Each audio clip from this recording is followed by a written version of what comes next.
Hello everyone, welcome to my channel. हामीले हाम्रो पहिलाको भिडियोमा चाहिँ Laravel को फाइल स्ट्रक्चरको बारेमा हेर्यौं र आजको भिडियोमा चाहिँ हामी राउटिङको बारेमा हेर्छौं। पहिला सुरु चाहिँ म Laravel को सब बेसिक्सको बारेमा 1 by 1 भिडियो ट्युटोरियल बनाउँछु अनि त्यसपछि चाहिँ एउटा प्रोजेक्ट नै हामी बनाउने छौं। सो फर्स्टमा चाहिँ हामी हेरौं हाम्रो राउट्सहरु हामीले कहाँ डिफाइन गर्न मिल्छ। सो यो प्रोजेक्ट हो Laravel प्रोजेक्ट अनि यहाँ हेर्न सक्छौं हामी प्रोजेक्टको रुट which is आशिष। यो प्रोजेक्ट चाहिँ आशिष फोल्डरमा छ अनि यहाँ भित्र चाहिँ हामीले राउट्स देख्न सक्छौं। राउट्स भित्र web.php फाइल छ। यो खोलौं हामी अनि यहाँ भित्र चाहिँ हामीले यस्तो देख्न सक्छौं जसमा चाहिँ बाइ डिफल्ट यो डिफाइन हुन्छ अनि यसले रिटर्न भ्यू वेलकम गरेको हुन्छ। यो चाहिँ हामी अलिक पछि हेरौँला तर रिटर्न भ्यू गर्दाखेरि चाहिँ हामीले यहाँनेर यस्तो देख्न सक्छौं। अब लेट्स से यो आशिष.टेस्ट वेबसाइटमा /about_us अथवा /contact_us डिफाइन गर्नु पर्यो रे। हामीले कसरी डिफाइन गर्न सक्छौं भने यहाँनेर गएर राउट अनि गेट। सो एचटीटीपी रिक्वेस्टहरु चाहिँ गेट पोस्ट हुन सक्छ तर हामीले Laravelमा चाहिँ गेट पोस्ट प्याच पुट डिलिट हरु सबै डिफाइन गर्न सक्छौं। तिनीहरु पनि हामी बिस्तारै बिस्तारै हेर्दै जान्छौं। प्रोजेक्ट गर्दाखेरि पनि अझ सजिलो हुन्छ तिनीहरु बुझ्नको लागि। सो आज चाहिँ हामी गेट रिक्वेस्टको मात्र हेर्छौं है त। सो यहाँ गेटमा चाहिँ हामीले अबाउट अस डिफाइन गर्यौं है त। अनि यहाँ युज भएछ यसलाई म फंक्सन अनि यहाँबाट हामीले जे रिटर्न गर्छौं हामी यहाँनेर /about_us लेख्यौं भने त्यही चीज रिटर्न हुन्छ। Let's say return about us page. अब यहाँ गएर हामीले /about_us भनेर हाल्यौं भने यहाँनेर about us फेरि यहाँ युज नै भएछ। So let me change it to about us and reload the page. हामीले यहाँनेर about us पेज देख्न सक्छौं है त। त्यसैगरी हामीलाई अर्को contact us पेज चाहियो भने हामीले अर्को राउट डिफाइन गर्छौं गेट भनेर अनि त्यसमा चाहिँ about us को सट्टा contact us लेखिदिन्छौं अनि यहाँनेर हामीले जे रिटर्न गर्छौं त्यहाँ contact us लेख्दाखेरि त्यही नै रिटर्न हुन्छ। अनि त्यसैगरी हामीले यहाँनेर चाहिँ एउटा फंक्सन पास गरेछौं सेकेन्ड प्यारामिटरमा। त्यसैगरी हामीले यहाँनेर चाहिँ एउटा कन्ट्रोलर पनि पास गर्न सक्छौं। त्यो कन्ट्रोलरको बारेमा चाहिँ हामी अर्को भिडियो ट्युटोरियलमा हेर्नेछौं। अब हेरौं अरु के फिचर्स छ राउटमा अनि म चाहिँ तपाईहरुलाई डकुमेन्टेसन सँगै सरर देखाउँदै जानेछु। सो बेसिक्स राउटिङमा जाम अनि हामीले यिनीहरु त हेरिसक्यौं है। अनि यो अवेलेबल राउटर मेथड्सहरु यो पनि हेरिसक्यौं जस्तै चाहिँ गेट पोस्ट पुट प्याच डिलिट अप्सन्स यिनीहरु हुन्छ जसमध्ये आज चाहिँ हामी गेटको बारेमा मात्र हेर्छौं।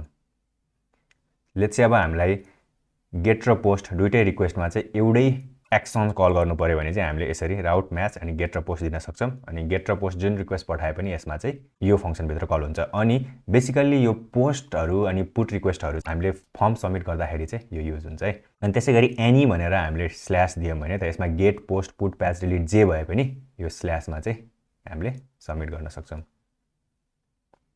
अनि यहाँ चाहिँ डिपेन्डेन्सी इन्जेक्सन छ है त। सो यो पनि हेरिहालौं है त हामी। Laravelमा एउटा रिक्वेस्ट हेल्पर क्लास छ। सो हामी रिक्वेस्ट भनौं इल्युमिनेट एचटीटीपी रिक्वेस्ट अनि यो चाहिँ यहाँ इम्पोर्ट भइसकेको छ। म यो कमेन्टहरुलाई चाहिँ डिलिट गरिदिन्छु यो अलिक धेरै लामो भयो। सो रिक्वेस्टमा चाहिँ हामीले रिक्वेस्ट भनेर लेख्यौं भने चाहिँ हामीले यो रिक्वेस्ट प्यारामिटरमा के पास गरेका छौं त्योहरु चाहिँ यसबाट लिन सक्छौं। अनि बाइ डिफल्ट Laravelले यो रिक्वेस्ट भेरिएबलमा यो रिक्वेस्ट क्लासको अब्जेक्टलाई अटोमेटिकली क्रिएट गरिदिन्छ। त्यसलाई चाहिँ भनिन्छ डिपेन्डेन्सी इन्जेक्सन। त्यसले अटोमेटिक Laravelले गरिदिन्छ। हामीले न्यू रिक्वेस्ट भनेर कहिले डिफाइन गर्नै पर्दैन। अब हामीले सपोज लेट्स से यहाँनेर a = b भनेर डिफाइन गर्यो भने रिलोड गर्यो भने सेम चीज देखिरहेको छ तर अब मैले यहाँनेर रिटर्न $request all गरे भने यहाँ जे पास गरेको छ त्यो सबै यहाँनेर देखिन्छ। जस्तै यहाँ हेर्न सक्छौं a:b। अब लेट्स से हैन त्यसै एन्ड hello = world गरे भने a:b एन्ड hello:world है यिनीहरु पनि हामीले हेर्न सक्छौं। त्यसैगरी अब यसमा हामीलाई हेलो मात्र चाहियो भने के गर्ने त यहाँनेर रिक्वेस्ट गेट गर्ने हैन यहाँ हामीले हेलो पास गर्न सक्छौं अनि हेलोको भ्यालु के छ त यहाँ वर्ल्ड। त्यसैले यसले यहाँ वर्ल्ड मात्र रिटर्न गर्छ। त्यसपछि यहाँ हेर्न सक्छौं हामी CSRF protection. Basically CSRF protection भनेको चाहिँ एउटा मेलिसियस एक्सप्लोइट हो जसले चाहिँ एउटा अथेन्टिकेटेड युजरको बिहाफमा अनअथराइज्ड कमान्डहरु चाहिँ परफर्म गर्न सक्छ कुनै पनि ह्याकरले। सो त्यसबाट पनि हामीलाई Laravelले चाहिँ अटोमेटिकली प्रोटेक्ट गरेको हुन्छ अनि यो चाहिँ हामी पोस्ट रिक्वेस्टहरुमा युज गर्छौं जस्तै हामीले कुनै पनि फर्म सबमिट गर्दाखेरि है त्यो चाहिँ अनि हामी भविष्यको ट्युटोरियलहरुमा हेर्नेछौं। त्यसैगरी यहाँनेर रिडाइरेक्ट राउट छ। लेट्स से फर एक्जाम्पल कोही पनि एउटा राउटमा भिजिट गर्छ भने त्यो मान्छेलाई हामी अटोमेटिक अर्को राउटमा रिडाइरेक्ट पनि गर्न सक्छौँ है। त्यसलाई चाहिँ हामी यहाँ यसरी युज गर्न सक्छौँ। सपोज लेट्स से कुनै पनि युजर अबाउट असमा गयो भने त्यो मान्छेलाई चाहिँ हामी कन्ट्याक्ट असमा सेन्ड गरिदिन्छौँ। जस्ट फर इक्जाम्पल, त्यस्तो त रियल लाइफमा हुँदैन, तर कुनै कुनै केसमा चाहिँ कुनै पनि राउटमा गएको छ भने हामीले सपोज लेट्स से डोमेनहरू चेन्ज गऱ्यौँ के गऱ्यौँ भने त्यो मान्छेलाई अर्को राउटमा रिडाइरेक्ट गर्न सक्छौँ कि। सो यहाँ चाहिँ हामीले लेट्स से रिडाइरेक्ट अबाउट असलाई चाहिँ कन्ट्याक्ट असमा रिडाइरेक्ट गऱ्यौँ है त। अहिलेलाई म यति मात्र गर्छु है त। अनि यहाँनिर गएर हामीले रिलोड गऱ्यौँ भने चाहिँ 404 आउँछ, किनभने त्यो अबाउट अस गर्दाखेरि यो कन्ट्याक्ट असमा रिडाइरेक्ट गरिदियो, तर कन्ट्याक्ट अस चाहिँ डिफाइन भएको छैन। सो हामीले चाहिँ राउट गेट कन्ट्याक्ट अस डिफाइन गर्छौँ होइन। अनि त्यसपछि त्यसमा चाहिँ हामीले रिटर्न गर्छौँ कन्ट्याक्ट अस पेज भनेर। सो अब फेरि है त म अबाउट असमा गएर इन्टर थिच्छु, यसले कन्ट्याक्ट असमा रिडाइरेक्ट गरिदिन्छ अनि यो कन्ट्याक्ट असमा जे हामीले लेखेका छौँ त्यो चिज चाहिँ डिस्प्ले हुन्छ। अनि त्यसै गरी यहाँनिर पर्मानेन्ट रिडाइरेक्ट पनि गर्न सकिन्छ है। हामीले यहाँ 301 पास गर्न सक्छौँ एज अ थर्ड प्यारामिटर, अथवा पर्मानेन्ट रिडाइरेक्ट भन्ने मेथड पनि छ, त्यहाँ पनि गर्न सक्छौँ। त्यसै गरी अब हामीले हेर्न सक्छौँ भ्युज राउट। अनि त्यसमा चाहिँ हामीले यहाँ गेट पोस्टको ठाउँमा डाइरेक्ट राउटमा भ्यू लेख्छौँ अनि कुनै पनि एउटा भ्यूको नेम पास गर्छौँ, जसले गर्दाखेरि त्यो राउटमा भिजिट गऱ्यो भने अटोमेटिकली त्यो भ्यू खुल्छ है त। अब त्यो हामी यहाँ हेर्न पनि सक्छौँ। सपोज यहाँ हेरौँ है त, यहाँ राउट गेट गरेको छ अनि त्यसमा भ्यू मात्र रिटर्न गरेको छ नि त है। त्यही भएर हामीले यत्रो लामो गर्नको सट्टा यहाँनिर के गर्न सक्छौँ भने यो सबै हटाइदिने होइन। त्यसपछि राउट अनि भ्यू भयो होइन। अनि यहाँनिर चाहिँ हामीले वेलकम पास गऱ्यौँ भने एज अ सेकेन्ड प्यारामिटर है। फर्स्ट प्यारामिटरमा चाहिँ हामीले कुन चाहिँ राउटमा चाहिँ त्यो वेलकम भ्यू देखाउने भन्ने कुरा नि पास गर्नुपर्छ। सो यस्तो गऱ्यौँ भने हामीले यहाँनिर गएर हाम्रो मेन भ्यूमा पास गऱ्यौँ भने यहाँनिर हामीले अटोमेटिकली त्यही फर्स्ट पेज देख्न सक्छौँ है त। अनि त्यसै गरी हामीलाई कुनै पनि भेरिएबल्सहरू चाहिँ यो हाम्रो भ्यूमा पास गर्नु पऱ्यो भने चाहिँ यहाँ थर्ड प्यारामिटरमा पास गर्न सक्छौँ। यो चाहिँ हामी लारावेल भ्युजकै स्पेसिफिक भिडियो हुन्छ, त्यसमा चाहिँ डिटेलमा डिस्कस गर्नेछौँ। त्यो चाहिँ सायद राउटिङ पछि नै आउँछ है त। त्यसै गरी अब पालो भयो राउट प्यारामिटर्सको। हामीले कुनै पनि राउटमा प्यारामिटर्सहरू पास गर्न सक्छौँ। सपोज लेट्स से युजर/आइडी है त। अनि यो आइडीको ठाउँमा चाहिँ हामीले जे पनि पास गर्न सक्छौँ। अघि हामीले कन्ट्याक्ट ड्यास अस गऱ्यौँ, त्यसमा चाहिँ त्यो हार्ड कोडेड भयो क्या।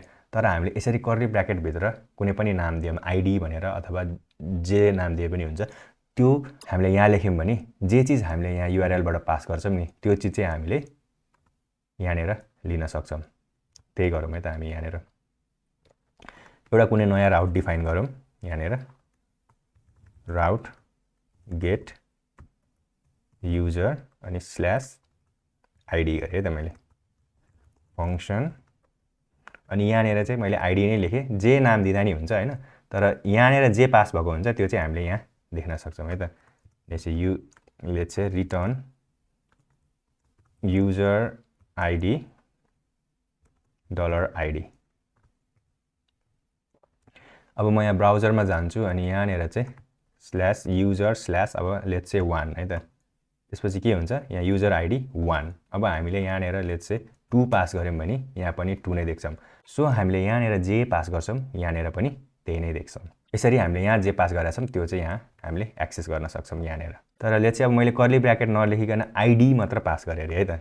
यो गरेँ भने चाहिँ यहाँनिर इरर फाल्छ 404 नट फाउन्ड, किनभने त्यो युआरएल त प्रेजेन्ट नै छैन। हामीले त युजर/आइडी ल युजर/ मैले आइडी पनि पास गरेँ नि अझ इरर फाल्छ क्या, किनभने too few arguments to the function. किनभने यो फङ्सनमा चाहिँ फ्यू आर्गुमेन्ट्स भयो, हामीले यहाँनिर प्यारामिटरको सिन्ट्याक्स नै लेखेको छैन। त्यही भएर यहाँनिर यो आइडीमा केही पनि जाँदैन, जसले गर्दाखेरि चाहिँ इरर आएको है। यो फेरि ब्याक जाउँ होइन। अनि यहाँनिर मैले आइडी नै लेखाएको छु भने पनि यहाँनिर चाहिँ आइडी नै देखिन्छ। अनि त्यसै गरी हामीले मल्टिपल प्यारामिटर्सहरू पनि डिफाइन गर्न मिल्छ। जस्तै यहाँ चाहिँ पोस्ट, यहाँ फेरि पोस्ट अनि कमेन्ट्स अनि यहाँ कमेन्ट है। अनि पोस्ट आइडी र कमेन्ट आइडी यहाँनिर पालै पालो लिन मिल्छ।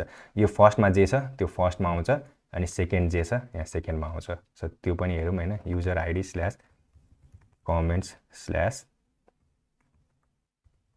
कमेन्ट गरेँ है त मैले। युजर आइडी भयो अनि यहाँनिर चाहिँ अब मैले अर्को कमेन्ट आइडी लेख्छु अनि यहाँनिर चाहिँ कमेन्ट आइडी भनेर लेखेँ है त।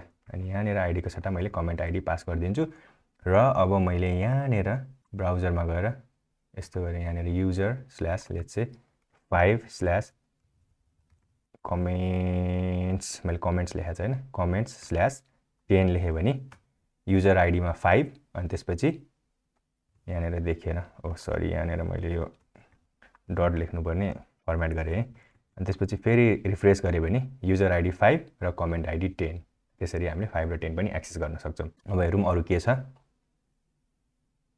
प्यारामिटर्स एन्ड डिपेन्डेन्सी इन्जेक्सन त्यसैगरी यो प्यारामिटर्स र डिपेन्डेन्सी इन्जेक्सन जस्तो अघि हामीले हेर्यौं नि रिक्वेस्ट भनेर हामीले युज गरेका छौं नि यदि त्यो डिपेन्डेन्सी इन्जेक्सन क्लास र प्यारामिटर्स एकैचोटी हामीले युज गर्नुपर्ने छ भने पहिला सुरु चाहिँ त्यो डिपेन्डेन्सी इन्जेक्सन भएको प्यारामिटर्सहरु फर्स्टमा लेख्ने अनि बल्ल अनि हामीलाई यहाँ चाहिएको प्यारामिटर्सहरु चाहिँ यहाँनेर लेख्नुपर्छ त्यसैगरी अब हामी अप्सनल प्यारामिटर्समा जाउँ यहाँनेर हामीले अघि नैकै पुरानोमा जाउँ है त युजर आइडी यसरी पास गरौँ अनि यहाँ कमेन्टलाई म हटाइदिन्छु त्यसैगरी यसलाई हटाइदिएर सेमिकोलन दिए यसरी मैले अब यहाँ युजरमा 5 मात्र पास गरे भने यो जे छ त्यही देखिन्छ तर लेट्स से यहाँनेर मैले केही पनि पास गरिन रे भनेपछि के हुन्छ 404 नट फाउन्ड भनेर आउँछ किनभने त्यो युआरएल एक्जिस्ट नै गर्दैन तर हामीलाई यो युजरमा पनि केही चीज देखाउनु छ अथवा डिफल्ट युजरलाई देखाउनु छ भने चाहिँ हामीले के गर्न सक्छौं यो आइडीलाई चाहिँ अप्सनल बनाउन सक्छौं त्यसको लागि चाहिँ हामीले यहाँनेर क्वेशन मार्क गर्नुपर्छ अनि यहाँनेर इक्वल्स टु null नल गर्नुपर्छ किनभने यो आइडीमा त केही पनि हुँदैन त्यसैगरी बाइ डिफल्ट चाहिँ यो नल हुनु पर्यो है त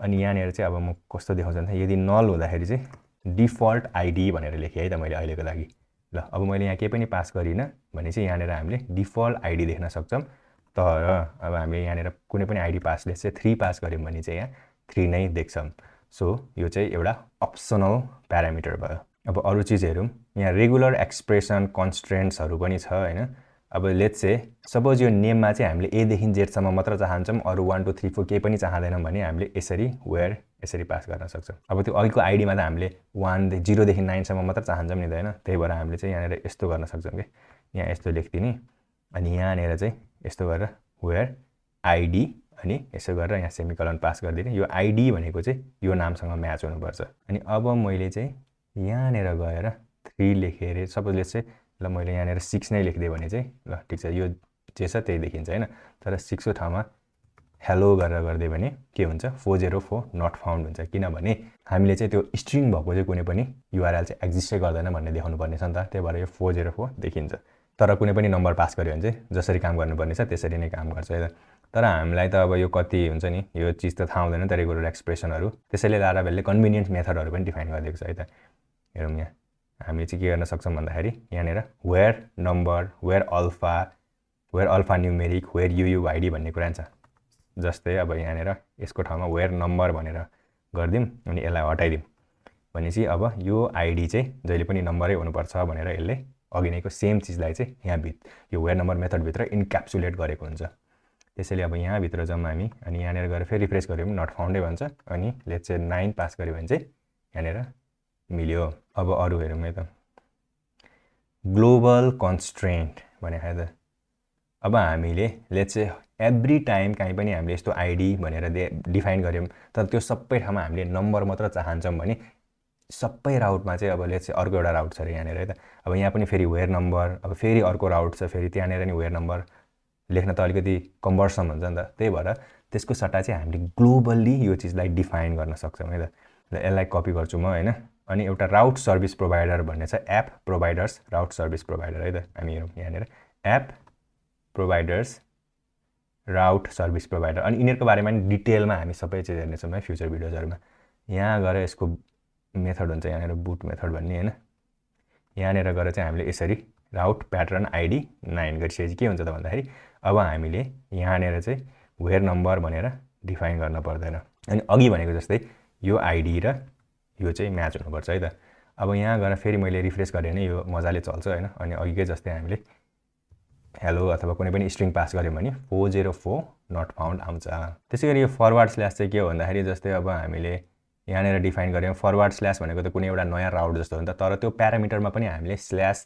हामीले यदि त्यो पनि चाहन्छौं भने चाहिँ हामीले यसरी डिफाइन गर्न सक्छौं हैन अनि त्यो चीज चाहिँ जहिले यदि लास्टमा स्ल्याश छ भने मात्र काम गर्छ नभए काम गर्दैन यो चीज चाहिँ नर्मली यो चीज खासै अब युज पनि हुँदैन त्यही भएर त्यो यो नहेर्दा नि हुन्छ खासमा अब हामी त्यसैगरी हेर्छौं नेम्ड राउट्स यहाँ धेरै कुराहरु छ है राउटमा अब एउटै भिडियोमा कभर गर्ने एकदम लामो हुन्छ के त्यसैले अब बाँकी राउट्सको कुराहरू चाहिँ हामी अर्को भिडियोमा हेरौँ होइन, किनभने यो धेरै लामो भइसक्यो भिडियो है, एडिट गर्दा नि ज्यान हुन्छ, कुनै पनि मान्छेले यत्रो लामो भिडियो पनि हेर्दैन क्या। त्यही भएर म यसलाई पार्ट 1 र पार्ट 2 मा डिभाइड गर्छु। पार्ट 1 राउट्सको यतिसम्म भयो, अनि बाँकीहरू चाहिँ हामी पार्ट 2 मा हेर्नेछौँ है त।